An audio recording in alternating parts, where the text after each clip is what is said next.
Hi, Tony Ingraffea. This is a 2019 Subaru Crosstrek plug-in hybrid.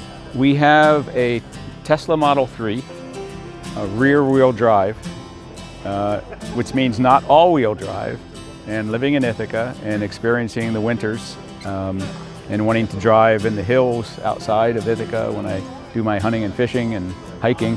I wanted a high ground clearance, all-wheel drive, best available, affordable, at least plug-in hybrid vehicle.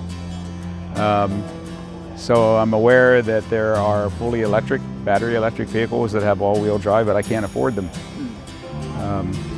And so I wanted something that was not big, that got much better mileage than I would get on an ICE vehicle, and something that was affordable. Yes, it turns out that Subaru makes a car called the Crosstrek, which is not hybrid and not plug-in hybrid. And they make this, which is a Crosstrek, which is a plug-in hybrid. And when you subtract from the sale price of this car the tax incentives I got for buying it, they wind up costing the same. So then why would anybody who has a concern about climate change and emissions buy this equivalently, buy for the same price a car that has emissions versus a car that has much less emissions? So They don't make those connections. yeah, and unfortunately the local dealership isn't going to make those connections for them. Okay, I ordered it. Well, I found out that it existed in December of last year, and when I finally narrowed it down, there were only two that met my criteria. One is the Mitsubishi, which is a full-size SUV, which I didn't want, and this, which is a crossover, a much smaller vehicle, which is all I needed. So I went to the local dealer and I said, I want to buy one, and he said, no, you don't. And I said, yes, I do. And he said, well, why? And I explained, and it went over his head. You know, why are you concerned about emissions and total cost of ownership? Don't you just want to buy a good car cheap?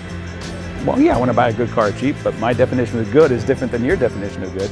So anyway, we got over that, and I ordered it in February. I was told it was going to take a while to get it, and I got it in late June. So I've only had it for 3 months, 900 miles on it. I've put gas in the tank one time. It's averaging 57 miles per gallon. And the more I drive it around town, the higher the mileage gets. And it fits the bill. I'm anticipating that this winter there will be some snow. I don't want to drive, my wife doesn't want to drive our Tesla around town in the snow.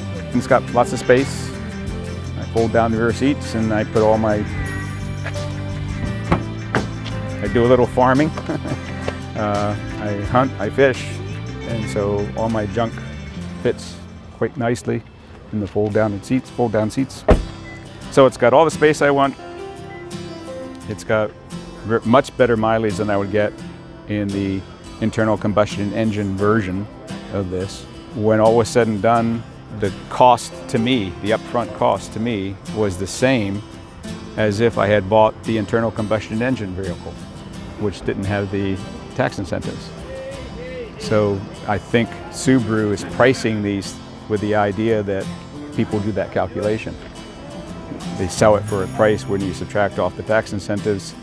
There's no major difference between buying this and buying just the gasoline engine version, which is I wish they would market it that way. It would be nice if there were a commercial on TV about this vehicle. Subaru runs a lot of commercials on TV, but not about this vehicle. And they're only building, initially they were only making 30 a month. And in July they only sold 200 of them in the entire country. So if they were to tell people that the car exists, I think they'd sell more.